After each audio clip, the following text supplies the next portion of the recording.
semua yang percaya bersama-sama kita katakan amin. Haleluya. Haleluya. Silakan duduk Bapak Ibu Saudara sekalian. Shalom. Selamat pagi jemaat yang diberkati Tuhan. Puji Tuhan. Bersyukur pagi ini kembali bisa beribadah dengan jemaat City of Love yang diberkati Tuhan. Pagi ini saya mengajak kita membuka Injil Yohanes pasal yang ke-11. Saya mengajak kita membaca ayat yang ke-39 sampai ayat yang ke-44. Yohanes pasal yang ke-11 ayat yang ke-39 sampai ayat yang ke-44 menulis demikian. Kata Yesus, angkat batu itu.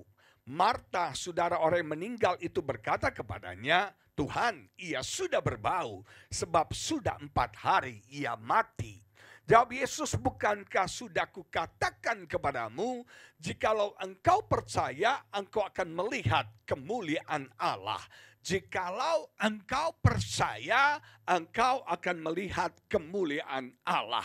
Kasih tahu orang sebelah kirimu, katakan, jikalau engkau percaya, engkau akan melihat kemuliaan Allah. Kasih tahu orang sebelah kananmu, jikalau engkau percaya, engkau akan melihat kemuliaan Allah. Maka mereka mengangkat batu itu. Lalu Yesus menengadah ke atas dan berkata, Bapa, aku mengucap syukur kepadamu karena engkau telah mendengarkan aku. Aku tahu bahwa engkau selalu mendengarkan aku, tetapi oleh karena orang banyak yang berdiri di sini mengelilingi aku mengatakannya supaya mereka percaya bahwa engkaulah yang telah mengutus aku. Dan sesudah berkata demikian, berserulah Yesus dengan suara yang keras, Lazarus, marilah keluar. Orang yang telah mati itu datang keluar, kaki dan tangannya masih terikat dan kain kafan dan mukanya tertutup dengan kain peluh.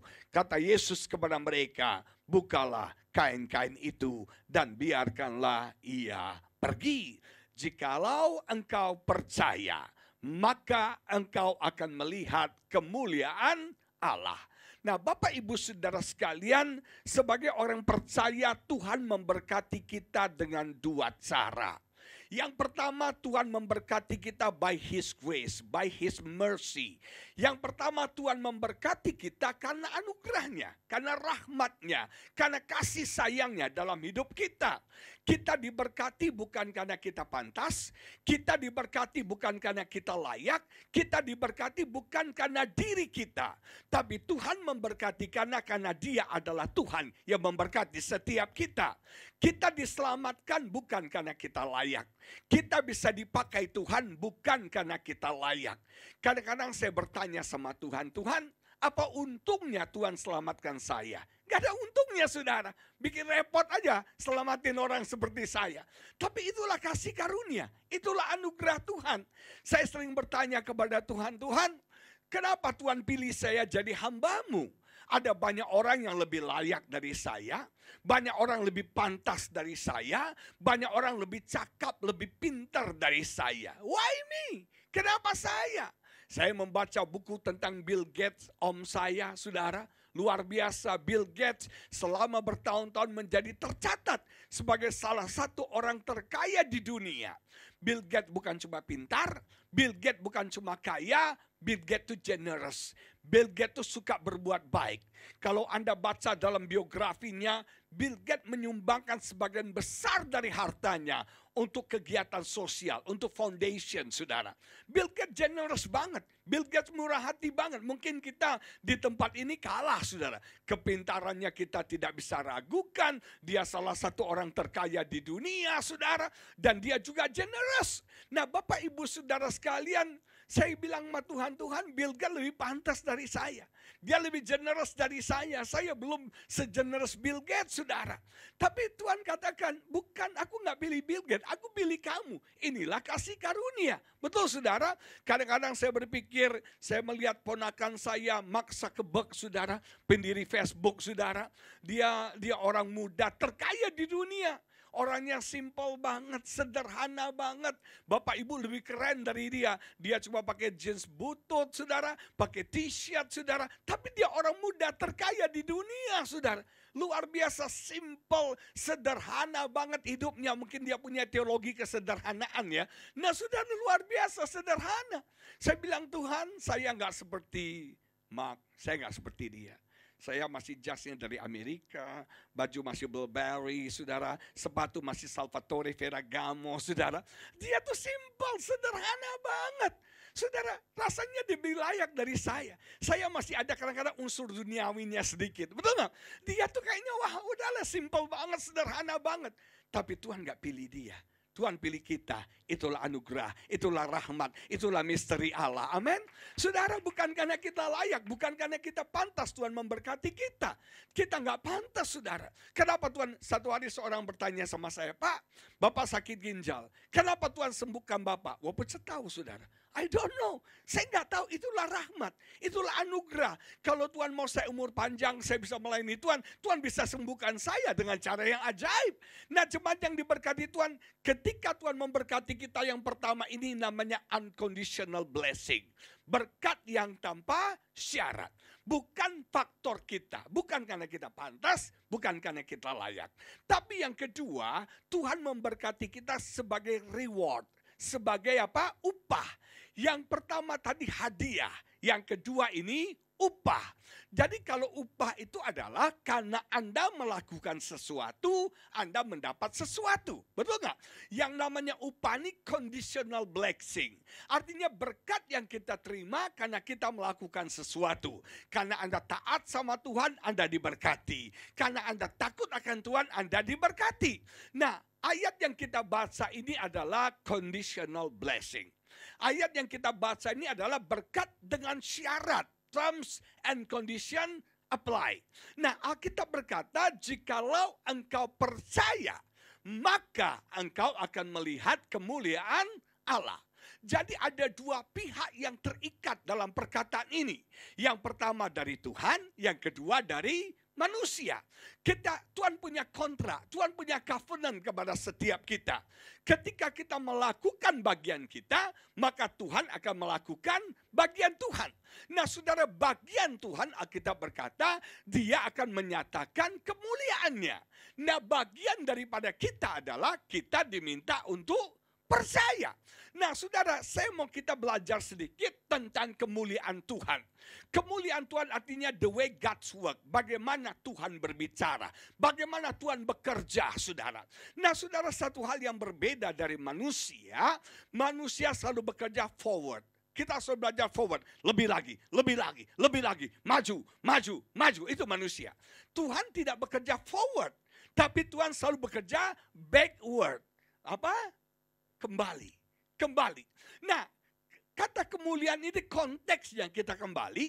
Yesus katakan, aku adalah kebangkitan. Kondisi Lazarus sudah mati. Dibangkitkan. Nah, kita tidak belajar bahasa Indonesia. Tapi kita mau lihat, saya tahu semua jemaat City of Love, semua tempatan luar negeri, betul ya? Semua can speak English very, very well, saudara. Bahkan tadi doa syafaatnya seperti saya ada di Amerika, saudara. Oh God, in your presence, I know. Wah, keren banget. Keren banget, bro. Inggrisnya fluently banget ya, tamat luar negeri pasti ya. Sama seperti saya tamat dalam negeri, saudara. Nah, saudara, kita lihat bahasa Inggris sedikit. Saya bukan guru bahasa Inggris, saudara, tapi kita mau belajar. Dalam bahasa Inggris kata kebangkitan adalah resurrection. Resurrection dari dua kata, re dan surek.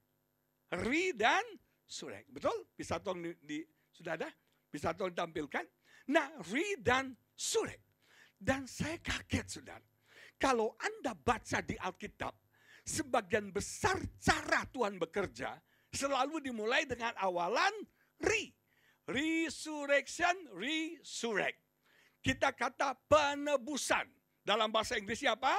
Redemption. Redemption dari kata re dan dim. Terus kata pemulihan, restoration. Dari re dan store. Apalagi? Ada lagi katanya. Ada lagi lembaran kedua nggak ada ya? Hah? Cuma ini aja, oke. Diperbaharui apa? Renew. Kembali apa? Return. Dipenuhi apa? Refill. Semuanya dimulai dengan awalan re.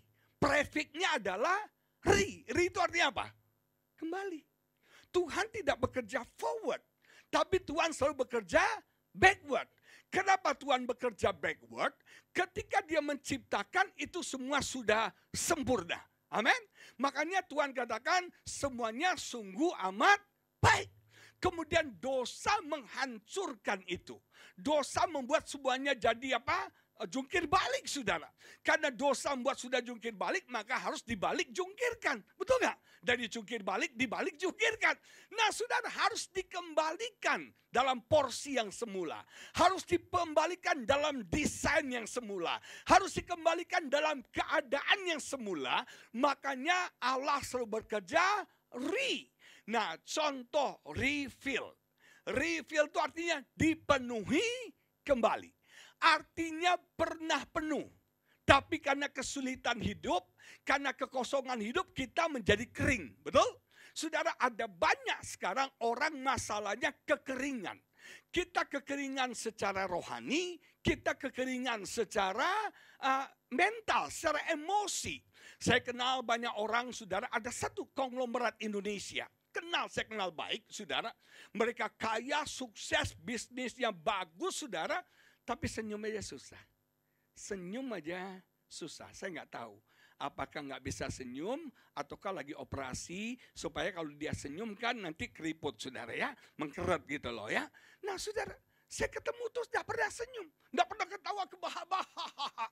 Sampai salah satu teman dekatnya bilang, Pak Agus, saya ingin ketemukan ibu, bapak sama keluarga ini. Saya nggak pernah lihat dia ketawa lepas, nggak pernah.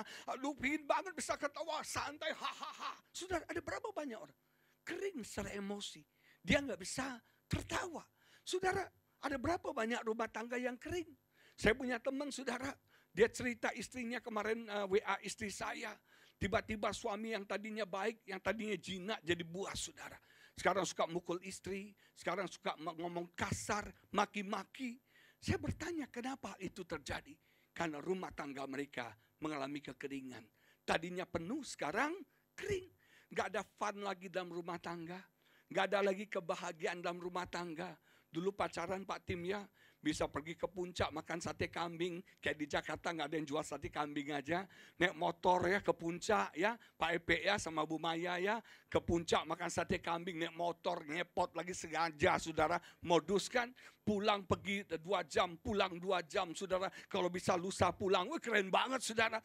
Aduh, gandeng tangan happy, senang. Oh happy day. Tapi sekarang udah menikah itu gak ada lagi. Suami pergi ke kantor sendiri, istri pergi shopping sendiri, gak ada waktu sama-sama lagi. Gak ada kemesraan. Dulu waktu pacaran, dijemput tuh dari Bekasi ke BSD, saudara. Diantar lagi ke BSD, balik lagi. Luar biasa. Tapi sekarang sudah kawin, dikunci mobil, lu pergi sendiri. Ayo jadi istri harus mandiri. Betul, gak ada lagi. Kering. Perlu di-refill. Apa ciri rumah tangga kering? Rumah tangga kalau kering itu sudah dulu waktu pacaran. Wih, pengen deket terus. Pengen nempel terus kayak lemah perangko. Koko sini dong, kok rindu. I miss you, Koko. I miss you, saudara. Kalau kasih WhatsApp yang gambar air mata terus gitu ya, saking missnya. Sekarang udah menikah 20 tahun. Suaminya datang dekat. Sana lu. Sadar lu panas. Panas, resik banget nih laki ya. Genit banget, gatal banget. Sana. Saudara, ini tanda rumah tangga kering. Harus di-refill. Diisi ulang. Dulu sempat harmonis, sempat romantis. Sekarang karena keadaan jadi kering. Jiwa kita bisa kering. Oh, hati kita bisa kering. Rohani kita bisa kering. Betul saudara? Bisa kering. Makanya perlu di-refill. Contoh lagi. Redemption. Dari kata dim. Dim itu artinya ditebus kembali. Tadinya kita tuh milik Tuhan. Miliknya Tuhan. Tapi kemudian dosa membuat kita terjual dan Yesus harus bayar kita dengan nyawanya sendiri. Kita ini milik Tuhan dan harus kembali menjadi milik Tuhan. Nama Tuhan dipermuliakan, amin. Nah, kembali ke kata kebangkitan, resurrection. Dari kata surek. Surek itu artinya hidup kembali. Surek itu artinya bangkit kembali, tegak kembali. Artinya yang tadinya pernah tegak. Kemudian karena hantaman hidup jadi down. Dia harus apa? Tegak kembali. Yang tadinya kuat, sekarang masalah datang, kita jadi down. Sudah, kita harus kuat lagi. Kita harus bangkit lagi. Nah, itu arti kata resurrection. Artinya Tuhan akan bekerja, terjadi dalam hidup kita. Kalau Anda percaya. Saya mau melihat terjadi dalam hidupmu, dalam rumah tanggamu, dalam pelayananmu.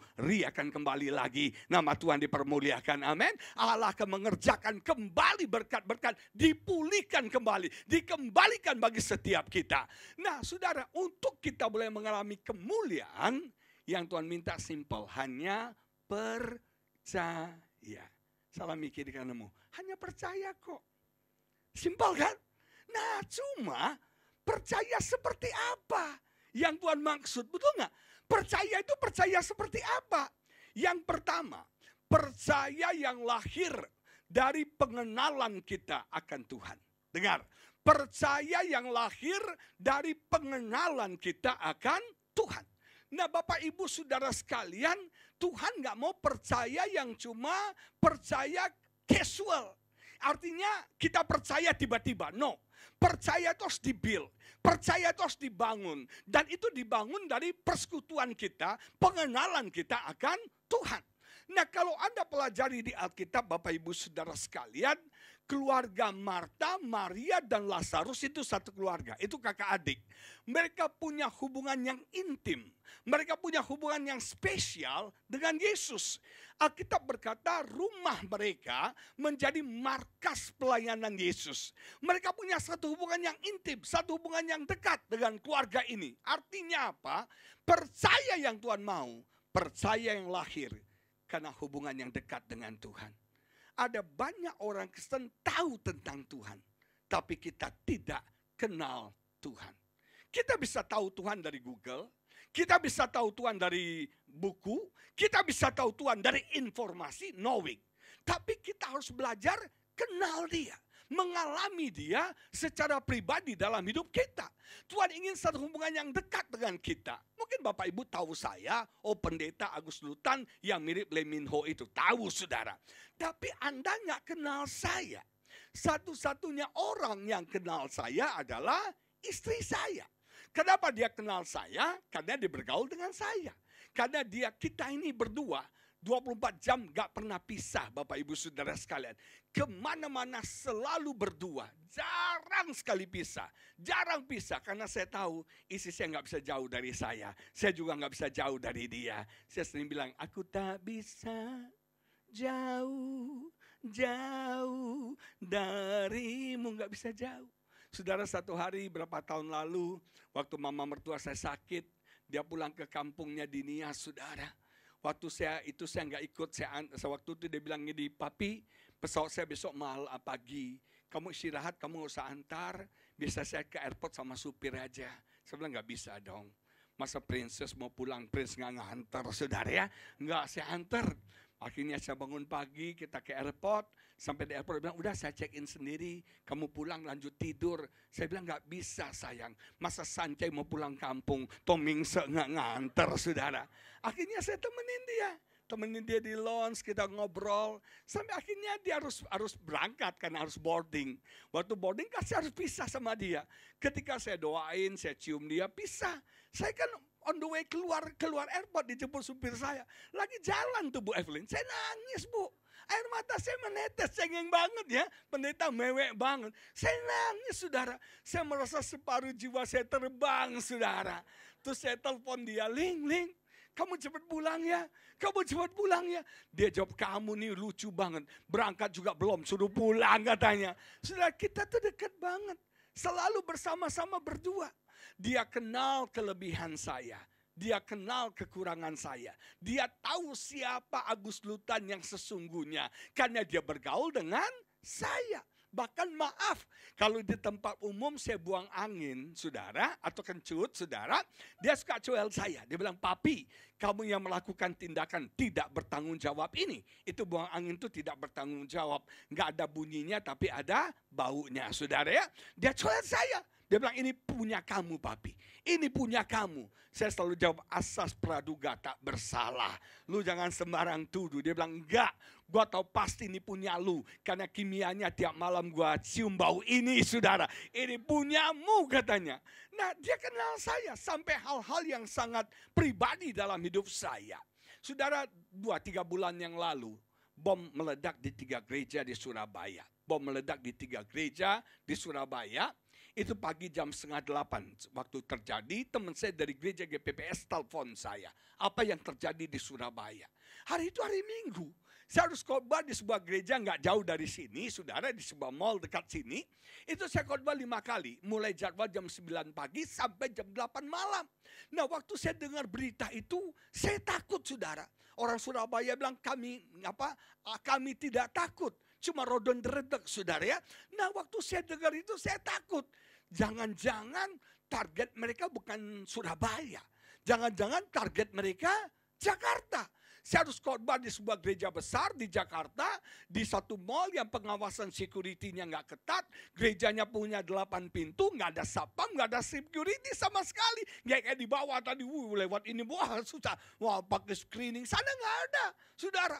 Aduh, ini saya bilang jangan-jangan, ini sasaran ini. Saya khotbah jam 9. Saya khotbah, hampir selesai saya khotbah. Hampir selesai khotbah, saudara, seorang bapak datang terlambat, duduk di barisan kursi yang ketiga, bawa ransel, ranselnya menghadap ke depan, saudara. Sementara saya khotbah, saya lihat dia datang terlambat, saya langsung berasumsi, jangan-jangan ini teroris. Pasti isi ranselnya adalah bom. Saudara datang terlambat, khotbah sudah mau selesai, duduk di barisan ketiga, bawa ransel menghadap ke depan, saudara. Nah, yang saya takutkan adalah istri saya duduk di barisan depan. Kalau saya kan saya bisa tahu dia buka tasnya, saya bisa lihat, saudara. Nah, istri saya nih gimana? Saya sementara khotbah berpikir bagaimana caranya memberikan informasi kepada istri saya bahwa di barisan ketiga ada ancaman teroris, saudara. Nah, manusia itu pintar ya. Sementara khotbah bisa mikir, Anda juga pintar. Sementara Anda dengar khotbah saya, Bapak Ibu sedang pikir, habis ini mau makan di mana kan? Nah, saudara, saya mencari cara memberikan informasi, puji Tuhan. Ibadah selesai, ternyata Bapak itu bukan teroris, saudara. Saya cuma bilang, Bapak, lu datang lain kali jangan terlambat, keles, betul ya. Dan bawa ransel jangan ditaruh di depan gitu dong, gitu ya. Bikin kita deredek aja kan, saudara. Terus tiba-tiba istri saya tepuk saya. Istri saya bilang, Papi kamu takut ya? Kamu gak tahu sayang. Kadang-kadang istri kita tuh sakti loh. Dia punya indera keenam ya, indera lesmana, indera bekti, saudara ya. Nah, saya bilang, kamu gak tahu saya takut. Kamu takut ya? Lebih spesifik lagi dia bilang, kamu takut ya sama bapak yang datang terlambat, yang duduk di barisan ketiga ya? Iya sayang, kamu kok tahu? Ya tahulah, lirikan mata kamu itu loh katanya, saudara. Ternyata hebatnya suami istri itu ya Pak Tim ya. Kita bisa berbicara bukan cuma dengan bahasa verbal.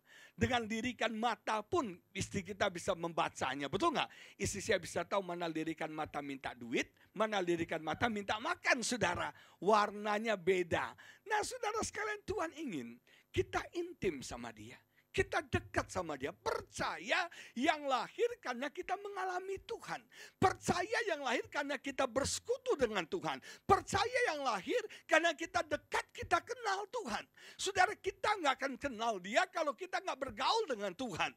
Percaya yang Tuhan mau bukan percaya yang dibangun seminggu sekali di gereja. Bukan percaya yang eksidental ketika Anda kepepet, Anda pasang iman Anda dan mukjizat terjadi. No, percaya yang dibangun day by day, hari demi hari dalam persekutuan pribadi kita dengan Tuhan. Itu yang Tuhan mau. Bukan percaya yang tiba-tiba, tapi percaya yang dibangun setiap hari. Setiap hari kita bersekutu dengan dia. Kita mengenal dia. Kita mengenal dia. Kita mengenal dia. Satu hari saya diminta khotbah tentang kepekaan tentang suara Tuhan. Saudara, kenapa orang Kristen gak peka sama suara Tuhan? Karena kita gak kenal suara itu. Saya kasih ilustrasi, saya ada bawa, tapi tadi saya lupa kasih Pak Tim. Saudara, saya memberikan suara bermacam-macam orang. Dan semua jemaat kenal. Saya kasih suara Gus Dur. Oh, Gus Dur katanya. Saya kasih suara Ahok. Semua bilang, oh Ahok. Saya kasih suaranya SBY. Agak ragu-ragu mereka. Lupa-lupa ingat mantan presiden, saudara. Saya kasih suara Jokowi. Langsung bilang, Jokowi. Nah, saya tanya, kenapa Anda kenal suara itu? Kenapa Anda tahu tuh orang itu? Karena Anda kenal suara itu. Kenapa Anda tidak kenal suara Tuhan? Karena Anda tidak pernah bergaul dengan Tuhan. Kalau kita bergaul dengan Tuhan, kita akan kenal suara dia. Bahkan Tuhan gak perlu berbicara. Tuhan lirik mata aja, kita tahu maunya Tuhan. Percaya seperti itu yang Tuhan inginkan dimiliki oleh jemaat GBI City of Love. Nama Tuhan dipermuliakan, amin. Saya belajar saudara Yohanes 15 tentang hubungan pokok, sarang dan buah. Selama ini kita selalu fokus sama buah. Buah itu fruit, berkat, hasil, produk saudara. Kita selalu bicara berkat, enggak salah. Itu buah. Tapi kita lupa buah akan terjadi kalau ranting itu terhubung dengan pokoknya. Yang menentukan adalah pokoknya. Selama hidup Anda nempel pada pokoknya, percayalah satu saat pasti akan berbuah saudara. Pasti akan ada produk, pasti akan ada hasil. Selama kita nempel pada pokoknya. Nah, saya selalu ke Amerika diundang tuh fall, autumn saudara. Musim gugur. Musim gugur semuanya gugur saudara. Kering saudara, kalaupun ada daun merah semua, bagus banget di foto saudara. Nah saya berpikir gugur semuanya. Tapi apakah pohon itu mati? Enggak. Dia enggak mati karena selama dia nempel pada pokoknya, sekalipun itu musim gugur, dia tetap hidup. Mungkin hari-hari ini bisnis kita lagi drop. Bisnis kita lagi gugur. Rumah tangga kita lagi gugur. Selama kita nempel pada pokok, itu gak akan mati saudara. Itu masih hidup, amin. Setelah musim gugur muncul musim winter. Musim dingin kering semua. Gak ada, sepertinya mati. Tapi mati gak? Enggak.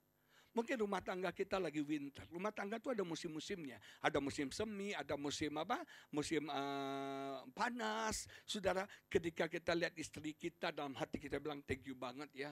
Bisa kawin sama cewek gini, pinter, cantik, pinter masak, pinter cari duit. Aduh bersyukur banget Tuhan. Beruntung sekali saya menikah sama dia. Itu artinya pernikahan Anda musim semi. Tapi kalau Anda lihat istri Anda bilang, Tuhan ini mak lampir apa genderuwo Tuhan. Nah itu lagi musim gugur saudara ya. Lagi winter tuh. Nah Bapak Ibu Saudara sekalian saya mau beritahu. Sekalipun mungkin kau mengalami musim gugur. Sekalipun kau mengalami winter dalam hidupmu. Tapi kalau pokok itu nempel, sarang itu nempel sama pokok hidup. Percayalah setelah winter akan terjadi apa? Spring. Setelah spring akan terjadi apa? Musim panas.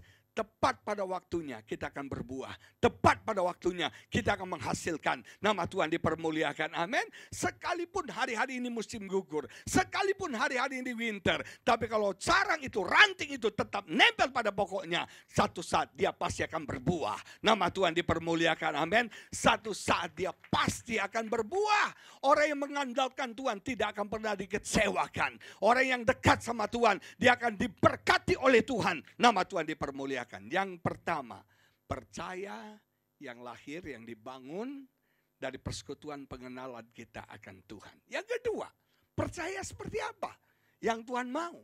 Percaya, makanya Yesus berkata, aku adalah kebangkitan. Jikalau kamu percaya. Nah, percaya seperti apa? Ada 3 jenis percaya yang kita kenal. Yang pertama yang namanya historical faith. Iman historis. Iman masa lalu. Saya banyak ketemu orang Kristen yang cinta Tuhan, mengasihi Tuhan, percaya Tuhan, tapi percaya mukjizat. Percaya Tuhan bisa mukjizat. Tapi percayanya dulu. 2000 tahun yang lalu Tuhan buat mukjizat. 2000 tahun yang lalu Tuhan menyembuhkan orang sakit. 2000 tahun yang lalu Tuhan orang lumpuh berjalan, orang buta melihat. 2000 tahun yang lalu orang mati bangkit. Tapi dulu. Ini iman historical. Ada lagi orang punya iman namanya future faith. Iman masa depan. Nah ini imannya Maria Marta.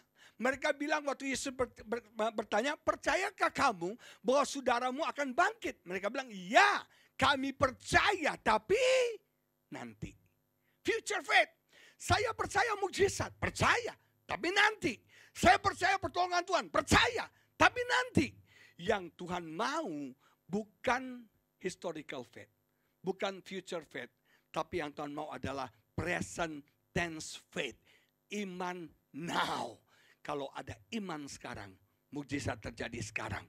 Kalau ada iman sekarang, kemuliaan dinyatakan sekarang. Kalau ada iman sekarang, pertolongan akan terjadi sekarang. Kesembuhan terjadi sekarang. Nama Tuhan dipermuliakan, amin.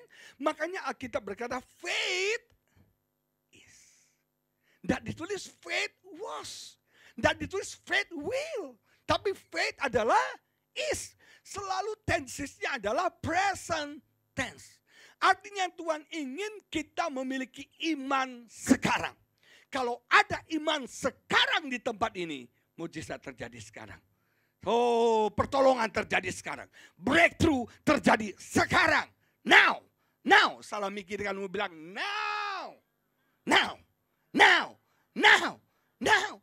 Bukan nanti. Bukan dulu. Tapi sekarang. Tuhan mau bekerja sekarang. Tuhan mau melawat kita sekarang. Tuhan mau mengubah kita sekarang. Tuhan ingin memberkati kita sekarang. Banyak orang yang bilang, di seberang sana, saudara. Di Yerusalem. No. Bukan Yerusalem baru nanti. Bukan di surga nanti. Tapi sekarang Tuhan ingin memberkati hidup kita. Sekarang kita bahagia. Sekarang kita sukacita. Sekarang kita diberkati. Sekarang. Now. Yang ketiga yang saya mau sampaikan adalah percaya yang Tuhan maksud adalah percaya yang unconditional. Artinya begini. Percaya yang tidak tergantung kepada situasi. Percaya yang tidak tergantung pada kondisi. Pada keadaan. Nah saudara, kenapa imannya Maria Marta goncang? Karena dia melihat situasi.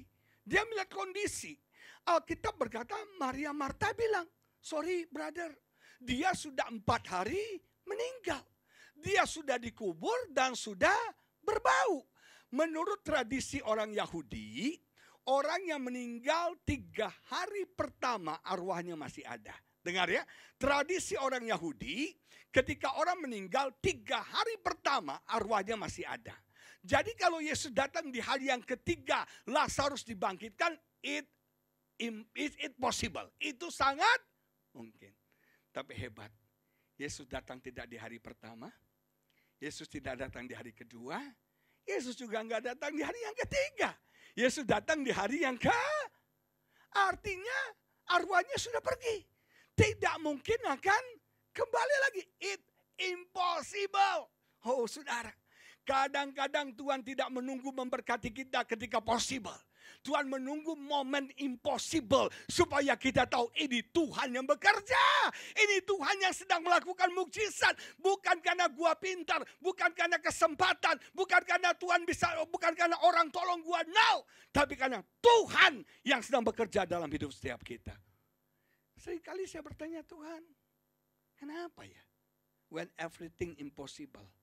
Ketika semua jalan buntu, ketika semua udah gak mungkin, di situ Tuhan bekerja.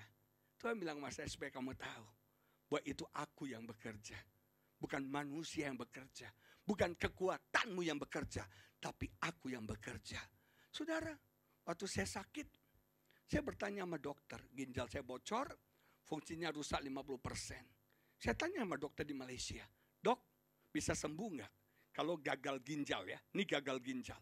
Dokter jawab impossible. Saya bilang, Tuhan, kok saya ada di level yang namanya impossible?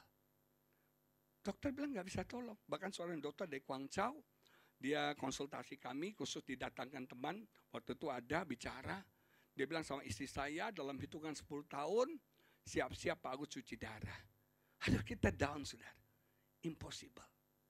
Nah kalau kita lihat situasi, lihat kondisi, udah 4 hari dikubur. Udah berbau. Udah gak mungkin, udah hopeless. Udah helpless, udah powerless. Gak ada jalan, gak ada yang bisa tolong, gak ada yang bisa lakukan apa. Pokoknya gak ada lagi Tuhan. Selesai. Tapi Tuhan bilang bagi manusia selesai. Bagi Tuhan belum selesai. Tuhan selalu punya cara. Tuhan selalu punya jalan untuk memberkati hidup setiap kita. Saudara, manusia bilang impossible. Manusia bilang gak mungkin. Marta Maria bilang sudah gak mungkin. Sudah berbau. Tapi disitulah Tuhan menyatakan kuasanya. Saudara, seringkali kita mengalami impossible dalam hidup kita. Itu adalah kesempatan kita melihat yang possible terjadi dalam hidup kita. Waktu dokter bilang impossible, tiba-tiba ada suara di hati saya bilang, bagi dokter nggak mungkin. Tapi bagi Tuhan kamu, tidak ada yang tidak mungkin. Kamu percaya dokter atau kamu percaya Tuhan? Ini dilema. Dokter nggak bohong. Secara medis dia melihat dari segi medis. Tapi saya percaya firman Tuhan. Saya percaya Tuhan saya. Bagi Tuhan tidak ada yang mustahil. Dan bagi orang yang percaya kepada Tuhan tidak ada yang mustahil. Bukan cuma bagi Tuhan tidak ada yang mustahil. Kalau kita percaya kepada Dia, bagi kita pun tidak ada yang mustahil. Nah saudara, saya belajar dua hal. Tuhan tidak bekerja berdasarkan perasaan kita. Tapi Tuhan bekerja berdasarkan iman kita. Perasaan bisa menipu, iman tidak pernah menipu.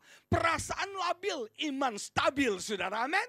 Jangan Tuhan yang bekerja berdasarkan perasaan kita, mood kita, no. Tuhan bekerja berdasarkan iman kita. Yang kedua, Tuhan tidak bekerja berdasarkan situasi, kondisi, circumstances yang kau alami. Tapi Tuhan bekerja berdasarkan firman-Nya. Anda percaya keadaan atau Anda percaya firman Tuhan? Dan saya belajar satu hal saudara. Yesus adalah jawaban untuk setiap masalah pergumulan hidup kita. Waktu Musa bertanya sama Tuhan, Tuhan siapa namamu? Ada yang tahu apa nama Tuhan? Siapa nama Tuhan? Namanya apa? Aku adalah. I am. Betul ya? Namaku adalah I am. Aku adalah. Misteri kan? Aku adalah. Tapi Yesus datang ke dunia, Yesus isi kata adalah. Yesus katakan, aku adalah pintu, aku adalah jalan, aku adalah apa?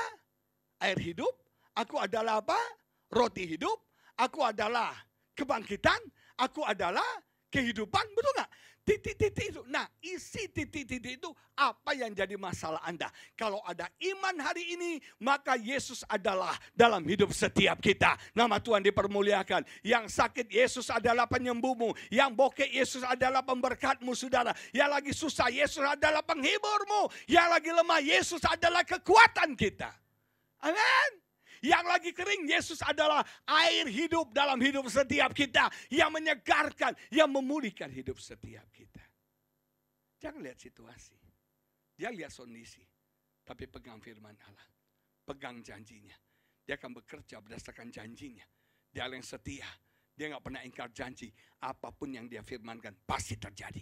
Kita percaya firman Tuhan. Waktu saya pegang firman Tuhan, iman saya bangkit, saudara. Secara situasi saya masih sakit. Secara kondisi saya lemah. Saya turun 12 kilo sudah. Kurus, ini udah naik lagi 15 kilo. Nah saya mau beritahu saudara, lebih gemuk lagi. Nah saudara, turun 12 kilo, kurus sekali. Kurus sekali. Tapi saya mau beritahu saudara, iman saya berkata kamu sehat. Iman saya berkata kamu sembuh. Jangan tunggu beriman setelah keadaan baik. Betul nggak? Jangan perasaan kita menguasai kita. Secara fisik saya sakit. Secara fisik saya lemah. Betul, sakit, lemah, pucat, saudara. Istri saya ini baik sekali sama saya. Waktu saya sakit dia perhatian banget. Dia selalu bilang, papi kamu hari ini pucat ya. Kamu lemas loh papi. Saya bilang, no. Saya sudah sehat. Saya sudah sembuh. Saudara, sakit tuh enak loh. Sakit tuh nyaman, saudara. Benar, kalau kita sakit semua orang perhatiin kita. Teman-teman suka tanya, Pak gimana keadaannya? Saya buat lebay, saudara. Kayak drama Korea. Sakit, lemas, pucat baby. Saudara, wow, orang bilang, wow, kesiannya. We pray for you. Oh yes, pray for me. Berdoa buat saya. Apalagi istri saya. Perhatiannya 200% sama saya. Mau makan dia bilang cantik, cantik, cantik, lapar, makanan datang. Mau minum obat, obat cantik-cantik, obat cantik-cantik, obat datang. Gak perlu turun dari ranjang. Di service luar biasa. Saya gak boleh buat ini, gak boleh lakukan ini. Karena saya dianggap sakit. Tapi Tuhan bilang kalau kamu begini, kamu akan mati, kata Tuhan. Saya bilang Tuhan saya gak mau mati Tuhan. Saya mau hidup lebih panjang lagi. Dan setiap kali dia berkata kamu sakit ya. No, saya sudah sehat. Saya sudah, kamu sakit loh. No, saya sudah sehat. Kamu tuh lemes loh. No, saya sehat. Kamu pucat loh. No, seger nih, sehat. Dan saya mau beritahu, ketika kita punya iman, mukjizat akan terjadi. kuasa Tuhan akan bekerja dalam hidup kita. Ria akan terjadi dalam hidup setiap kita. Nama Tuhan dipermuliakan, amin. Aduh, jujur saudara, kalau lihat situasi sekarang kita akan down. Kalau lihat keadaan sekarang kita akan discourage, kita akan putus asa. Kita akan menyerah, kita akan rasanya stres kalau lihat situasi. Tapi kita punya iman kepada Tuhan. Kita punya percaya di balik setiap masalah kita ada berkat Tuhan. Di balik semua keadaan ini pasti ada mukjizat Tuhan yang Tuhan akan lakukan dalam hidup setiap kita. Nama Tuhan dipermuliakan, amin. Boleh saya bicara sedikit Pak? Tahun 2030, saya ke Amerika saudara, tahun lalu. Ketemu beberapa teman saudara, mereka cerita. Ini orang yang berbeda-beda. Mereka cerita menurut para ahli, nanti 2030 ada 3 negara yang akan menguasai dunia. Ada 3 negara yang akan menguasai dunia. Anda tahu kira-kira prediksinya negara pertama apa yang akan menguasai dunia? Apa Pak? China. Wih, keren banget ya. China sudah menguasai dunia. Semua produk sekarang made in China, saudara. Cina tuh luar biasa, luar biasa. Kita tuh cuma tahu Cina tuh Wong Fei Yong, lu harus bayar hutang. Betul nggak? Oh, Cina sekarang hebat, Cina sekarang luar biasa. Saya punya teman bisnis sama orang Cina pinter-pinter. Orang Cina tuh diajarin, kalau Anda bisnis, Anda harus jadi rajanya. Anda harus jadi pionirnya. Kalau Anda bisnis handphone, Anda harus jadi raja handphone. Kalau Anda bisnis transportasi, Anda harus jadi raja transportasi. Mereka diajarin luar biasa. Cina berkembang dengan luar biasa. Cina maju sekali, saudara. Dulu kalau kita ke Amerika ya, Pak ya. Kita ke Amerika, orang Cina masuk ke butik-butik mahal. Nggak dianggap, saudara. Tapi sekarang orang Cina masuk, so, wow, welcome. Chainnya banyak, saudara. Orang Cina kau belanja kilaf, saudara. Saya punya teman ke butik LV di Eropa. Dia cerita, gue baru mau lihat Hermes. Dia ke butik Hermes. Dia bilang, gue mau lihat tas itu. Saya bilang, boleh aku lihat tas itu? Tiba-tiba ada orang bilang, saya minta 5. Kaget, orang Cina, saudara. Gue baru mau lihat, dia ambil 5, saudara. Kesetanan. Saudara, di Australia sekarang. Australia, propertinya dibatasi. Saudara, kenapa? Orang Cina membabi buta beli properti di Australia. Jangan-jangan nanti Perdana Menteri Australia orang Cina, saudara. Keren kan? Cina hebat banget, menguasai dunia. Saya waktu ke New York, saudara. Di New York itu kalau Anda pernah ke JFK ya, itu kan apa old airport ya, airport tua, serem ya, bangunan tua, serem banget. Kalau antri imigrasi itu kan kayaknya intimidated banget ya. Orang Amerika, wih kita serem ngantri rapi. Orang Cina landing, ribut saudara. Ini tua. Yang lucunya waktu di imigrasi ditanya kan berapa lama lu di sini? Nggak ngerti bahasa Inggris. Tapi welcome to Amerika, Yochen, betul nggak? Luar biasa Cina. Chinese menguasai dunia benar. Oh benar-benar hebat. Dunia dikuasai oleh apa? Cina. Makanya nenek kita bilang dulu belajarlah sampai ke negeri Tiongkok.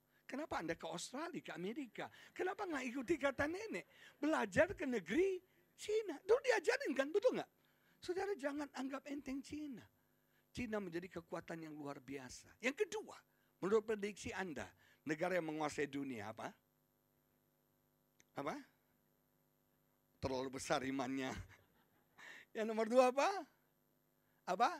Amerika bukan. Ini Asia, nggak ada negara bule nggak ada masuk. Apa-apa tadi yang Korea, Jepang, India. Negara kedua yang akan menguasai dunia adalah India. Jangan anggap enteng orang India. Kita kalau ketemu orang India, kita ingatnya Hema Malini sama Amitabh Bachchan, Shah Rukh Khan, betul gak? Orang India cuma taunya, kita dulu ngeledek ya. Orang India ketemu pohon nyanyi, ketemu apa tiang nari, betul gak? Tumpah segoe, ditagih hutangnya, cekot sirae, saudara. Kita kan taunya gitu. Orang India taunya nari, nyanyi. Tapi orang India itu jenius loh. Saya tuh paling salut sama film India, saudara. Nonton film India nggak rugi. Nonton film Hollywood cuma 1,5 jam, saudara. Nonton film India bisa 4 jam, nggak bisa habis, saudara. Dan orang India bisa memadukan tarian, nyanyian, komedi, action, drama dalam satu film. Betul nggak? Ada komedinya, ada actionnya, ada dramanya, ada narinya, ada Nyanyi Hollywood aja nggak bisa, saudara. Sekali nonton 4 jam baru selesai, untung banget tiketnya sama harga karcisnya. Nah saudara, India tuh jenius. Ahli-ahli IT sekarang orang-orang India. Saya kaget saudara. Saya di airport di dunia, orang India. Istilah India. Nah saudara, India semua. Luar biasa. Saudara, waktu saya ke Amerika, saya dapat kartu telepon Amerika. Dan waktu ini kartu ini bermasalah. Nah harus telepon servernya kan. Karena ini kartu di Amerika, kartu Amerika saya pikir servernya ada di California. Tahu enggak servernya ada di mana? India. Yang jawabnya Sarukan, halo katanya. Ya Tuhan, ternyata saudara Silicon Valley Amerika ada di California. Tapi Silicon Valley dunia ada di mana? India. CEO top dunia. Sekarang orang-orang India. Saya satu hari khotbah di satu kantor, saya naik lift saudara. Naik lift terjadi percakapan orang di lift. Satu anak gadis bilang ini, gila loh. Itu tahu nggak Microsoft baru saja membayar membayar orang gaji tinggi banget. Lu tahu nggak? Umurnya 11 tahun katanya. 11 tahun kerja di Microsoft dengan gaji yang sangat tinggi. Tuh orang tuh bilang, lu tahu nggak orang India katanya saudara. Makanya carilah menantu orang. Bukan gak gitu juga saudara ya. Gak gitu juga. Tapi India ganteng-ganteng, keren-keren, modern sekarang benar. Sudah luar biasa. Negara kedua yang akan menguasai dunia adalah India. Yang ketiga, tadi Cina setuju ya? India setuju? Negara ketiga yang akan menguasai dunia menurut Anda apa? Yang gak enak tuh Indonesia ya. Setiap kali bilang Indonesia langsung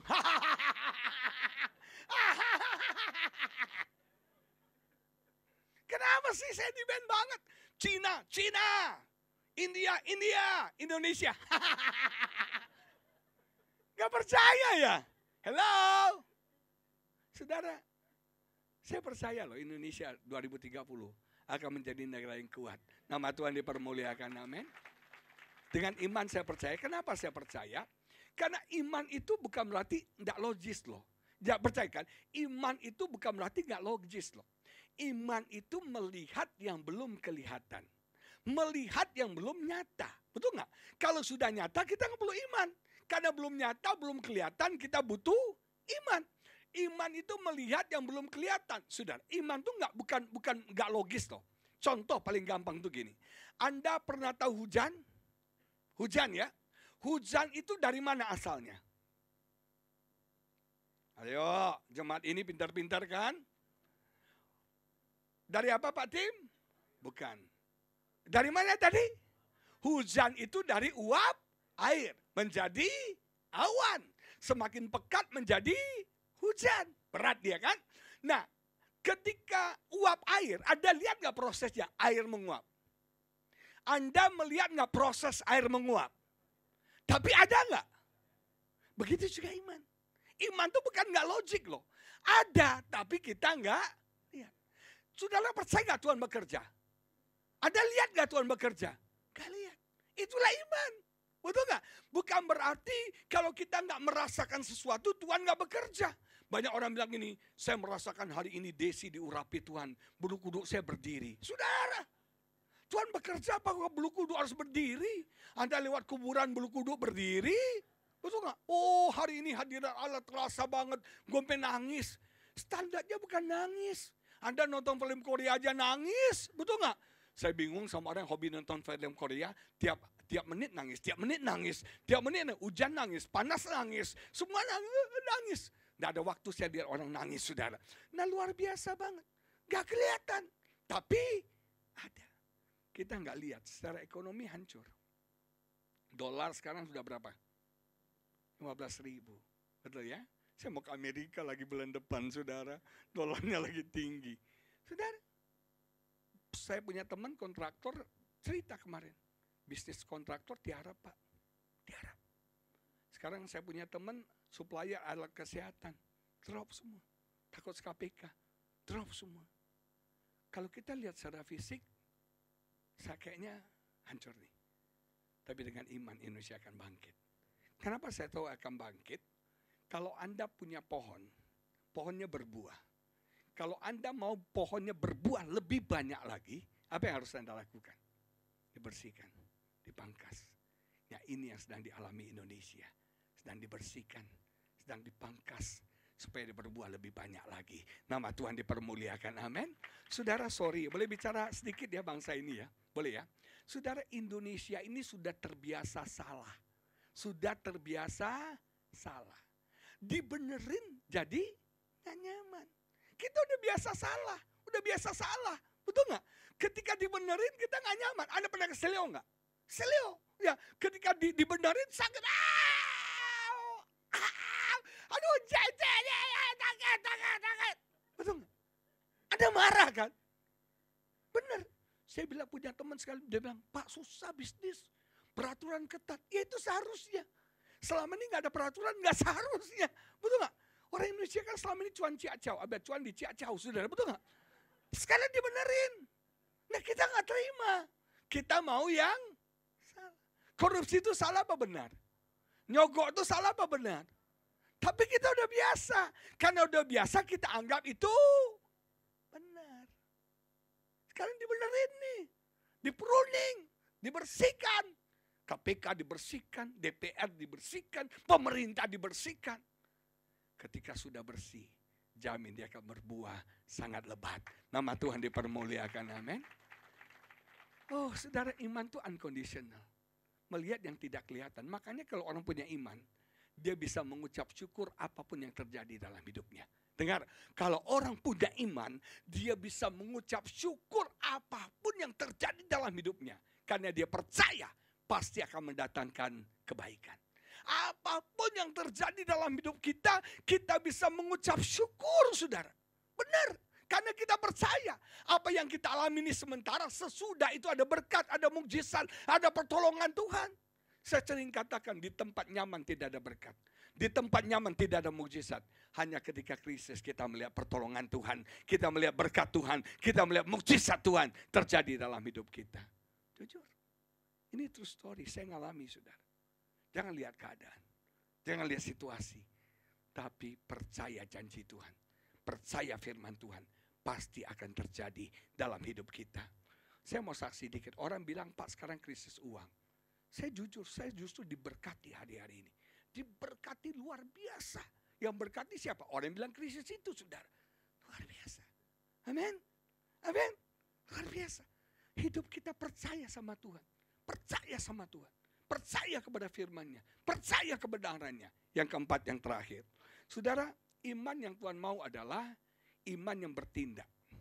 Iman yang bukan cuma spanduk, yang bukan cuma lip service, tapi iman yang bertindak.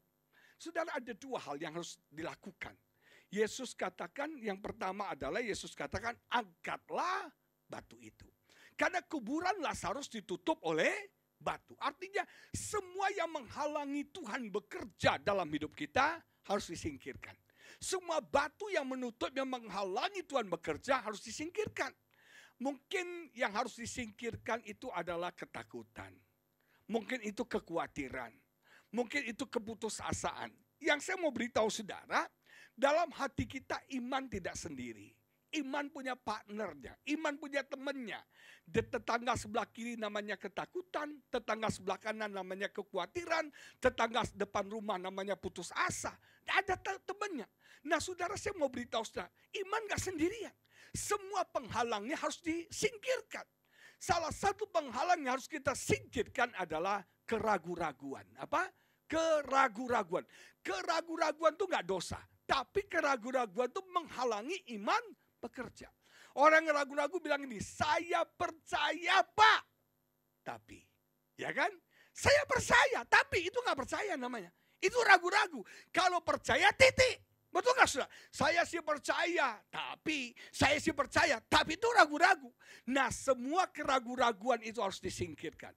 2 kali Alkitab berkata hati Yesus masgul. Masgul yang pertama karena dia sedih melihat orang yang tidak percaya. Masgul yang kedua karena dia yang pertama karena dia masgul dengan kematian. Dia sedih dengan kematian merenggut temannya Lazarus. Yang kedua dia masgul karena apa? Karena dia melihat keraguan-raguan orang, gak percaya kepada Yesus. Saudara, saya berdoa semua ragu-ragu singkirkan. Supaya imannya menang, iman yang berkuasa. Dan kita akan melihat kemuliaan Allah terjadi di tempat ini. Yang kedua, yang Yesus lakukan adalah, Yesus berkata, Lazarus, marilah keluar. Perhatikan, Yesus tidak pernah berbicara tentang masalah. Yesus selalu berbicara kepada masalah. Dengar ya, Yesus tidak pernah berbicara tentang masalah, dia selalu berbicara kepada masalah. Kita terlalu kepo, kita terlalu banyak berbicara tentang masalah. Kalau Anda berbicara tentang masalah, masalah tambah rumit, masalah tambah ruwet, masalah tambah kompleks. Berbicara kepada masalah. Satu hari ada angin badai, Yesus bangun, Yesus berkata, Yesus menghardik, tenanglah. Seketika itu juga badai itu tenang. Yesus ketemu orang lumpuh, dia nggak tanya, bro, sudah berapa lama lu lumpuh? Apa yang menyebabkan lu lumpuh? Dia nggak kepo. Dia cuma bilang, bangunlah dan berjalanlah. Speak to the problem. Berbicara kepada masalah. Lazarus sudah mati, dia berkata apa? Keluarlah. Artinya, bangunlah. Artinya, bangkitlah. Saya nggak tahu apa masalah saudara. Setiap kita punya masalah, tapi pakai imanmu, pakai percayamu, berbicara kepada masalahmu. Kau akan melihat mukjizat kemuliaan Tuhan terjadi dalam hidupmu saat ini. Kepada kematian katakan, hiduplah, bangkitlah. Kepada kekalahan katakan, menang. Kepada apa saudara, kegagalan katakan, sukses. Kepada kemiskinan katakan, sukses. Kaya, diberkati. Kepada penyakit katakan, sembuh. Kepada badai katakan, tenang. Maka badai akan tenang. Singkirkan batu, berbicara kepada masalah kita. Saya cerita terakhir. Saya punya teman mamanya koma di Medan, dibawa ke Singapura naik pesawat pribadi, charter. Saudara sampai di Singapura, udah kayak koma, udah kayak pohon, saudara, kayak pohon. Dia bernafas tapi nggak bisa gerak. Teman saya tiap hari datang ke rumah sakit pagi, siang, malam. Dia berbicara, Ma, kamu hidup lagi. Syaraf-syaraf yang mati hidup kembali. Syaraf-syaraf yang tidak berfungsi kembali. Saya berkata kepada kematian, pergi kau, yang ada kehidupan. Dan saya berkata kaki mama akan normal kembali, tangan mama akan bisa terangkat kembali, dan mulut mama akan bisa memuji Tuhan. Saudara tahu, beberapa bulan kemudian, mamanya bisa sehat, normal, seperti biasa. Nama Tuhan dipermuliakan. Jangan berbicara tentang masalah, tapi berbicaralah kepada masalah. Pakai imanmu. Berbicara kepada masalahmu. Tidak usah berdoa, berbicara kepada badai, tenanglah. Kegagalan, sukses. Kematian, bangkit. Hidup kembali. Nama Tuhan dipermuliakan.